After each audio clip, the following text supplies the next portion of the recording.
Hi, I'm Cash and welcome to Cash Talks Football, where I use my over 20 plus years coaching experience to break down football with a different point of view. Maybe you want to become a better coach, become a coach, a better player, and use some of my insights to help you. Don't forget to subscribe to my channel, because when you are subscribed, it makes you a better person. Yeah, that's true. If you subscribe, you become a better person. So don't forget to subscribe.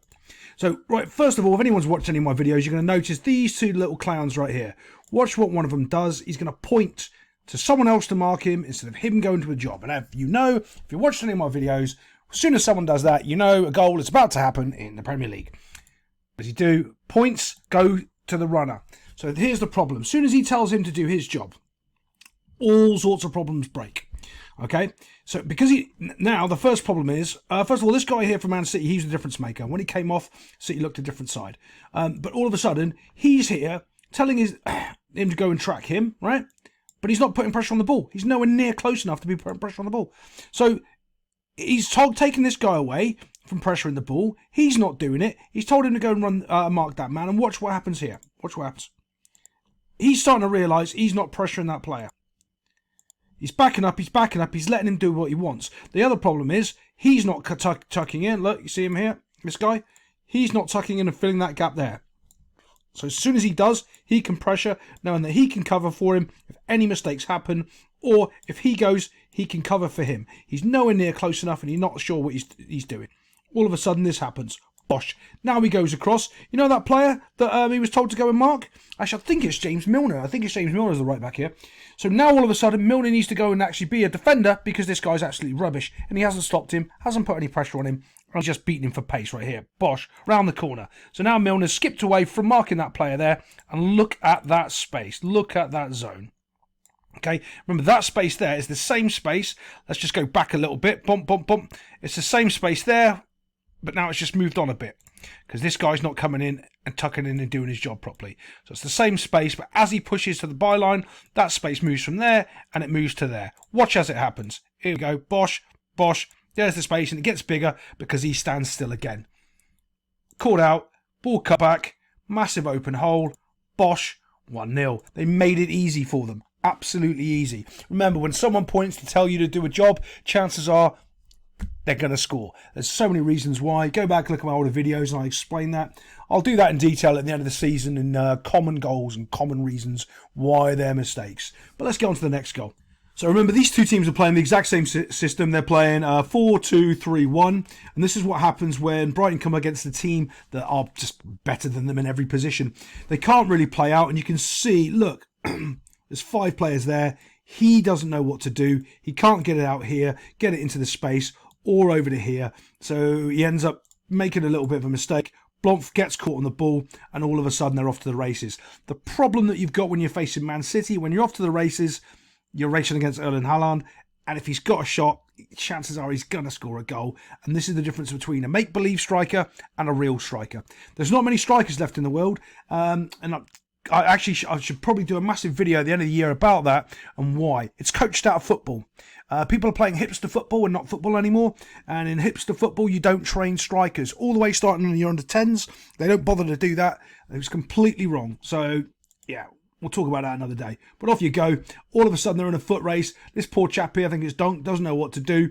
Because if he should just be trying to pressure Haaland and make a mistake. He's trying to sort of step up, step back a bit. He just needs to get on him, because if you don't, he's just going to smash it in the corner. And that's what he does. If you have a little look, watch. You see now he's on his own. He just needs to come out to him as fast as he can. So if you're doing that and you're a central defender and you know you're kind of screwed, you want to come out a little bit, put a little bit of pressure on. And the reason why is you're hoping the striker has a little bad touch and it goes through and it rolls through to the keeper, which you've seen 100 times. If you stand still, you give him an easy target to know, right, I've got to shoot before then. And that's exactly what he does. As it goes, he waits, I've got to shoot before then, smashes it into the corner, and away you go. You can't expect anything different. I normally don't do cover much things unless it's goals or VAR decisions. I didn't want to do the VAR decisions, but apparently I have to in the Premier League. Now, what we're going to look at now is the keeper playing a bad ball. I just want to show you that even Man City can get caught. So Brighton made adjustments in the second half, and it caught Man City a little bit off by surprise. Look, bang. And here's the difference. He can't get rid of that ball. Now, all of a sudden, Man City are facing against well, what they do to other teams. Here's the difference, though. When that ball comes in, I'm not sure who this striker is, to be fair. I know Danny Welbeck went off injured, so I'm not sure who replaced him. But if that's Haaland, it's a goal. If that's any quality striker, but again, you don't really get quality strikers anymore, unfortunately. And you can talk about the old guards, the Harry Kanes and stuff disappearing, but there aren't new strikers coming through that you're going, oh, wow, he's going to be quality. So all of a sudden, as that goes through, Bosch takes a touch, turn, and it should be a goal. Right? Wrong. Takes too many touches. Now he's wide. He's completely and utterly out of position. The keeper's now got a decent angle on him. Rodri's back in, pushing him off the ball. Next thing he knows, it's in the side net and it's nowhere near, not even a good shot. That's because as soon as he took that touch, he didn't take a strike on goal. He tried to go in again and get a better touch. Can't do it. Touch, smash it in the net box and be a hero. He didn't want to be a hero. Let's get on to the actual goal Brighton did score. Okay, a bit of a foot race down this side. It was quite often, but you're racing against Kyle Walker, so it's very hard to beat him. Eventually, he does beat him. Watch this. So he slows it down. So if you're, doesn't matter how fast you are, if the other guy's maybe just half a yard slower than you or half a yard faster than you, the way to stop him and break him up is by exactly doing that, breaking up play. So Stanley Matthews, it's an old thing from years ago. You've probably not heard of him, but basically he helped create dribbling on the wing. And how he does it is he runs, he stops, he runs, he stops, he runs, he stops. But he does it when he wants to, which makes the defender have to react. So when he stops, the defender has to stop. If he doesn't, he can pass the ball, shoot the ball, do whatever he wants. So the defender here is getting called out about it. Normally, people just run at Kyle Walker and try to beat him for pace. You can't do that. This guy runs, stops, runs. As he starts to run again, what does he do? Cuts it back. No one's there. And then so all of a sudden it's in the goal.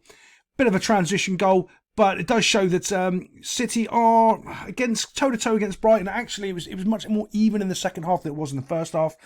Man City ran away with it. But there we go. I'll see you next time on Cash Talks Football.